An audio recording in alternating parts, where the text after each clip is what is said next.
Berhasil memuluskan progres akuisisi alutsista di 3 matra, kali ini Kementerian Pertahanan RI baru saja mencuit soal rencana pembangunan kekuatan TNI. Salah satu caranya adalah membeli alutsista. Alutsista yang disebut Kementerian Pertahanan RI dalam postingan di Instagramnya dalam beberapa waktu kemarin adalah drone buatan pabrikan Turki.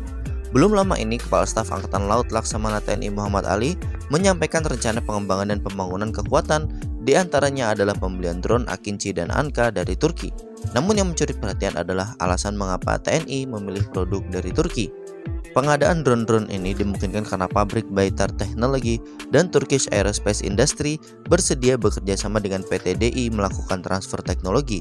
Sangat krusial bagi Indonesia memastikan setiap pengadaan alutsista dibarengi dengan program transfer teknologi, bukan hanya platform sederhana macam drone saja, bahkan aset yang lebih kompleks dari kapal perang, kapal selam hingga jet tempur juga datang dengan program yang sama.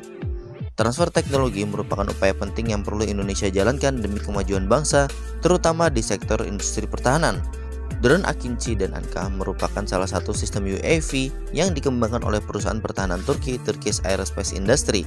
Drone ini memiliki berbagai keunggulan dalam hal kemampuan pengintaian, pengawasan, dan bahkan operasi tempur.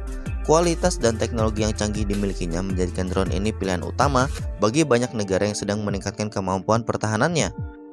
Dalam kerjasama ini tidak hanya sekedar akuisisi perangkat keras atau hardware, namun juga melibatkan transfer teknologi yang signifikan dari Turki ke Indonesia.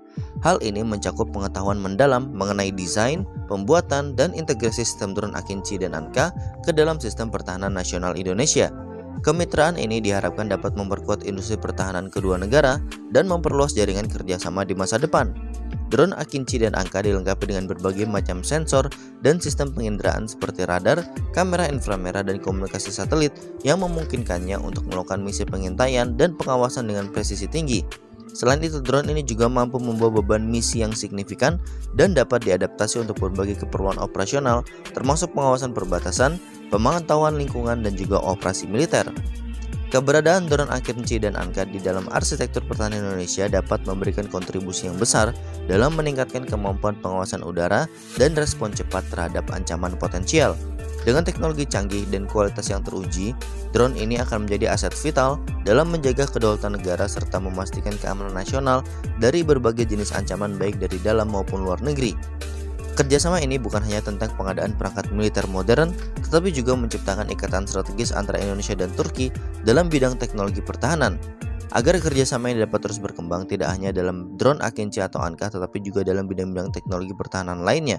Dengan demikian, Indonesia dapat membangun kemampuan pertahanan yang tangguh dan mandiri untuk melindungi kedaulatan dan kepentingan nasional di masa depan.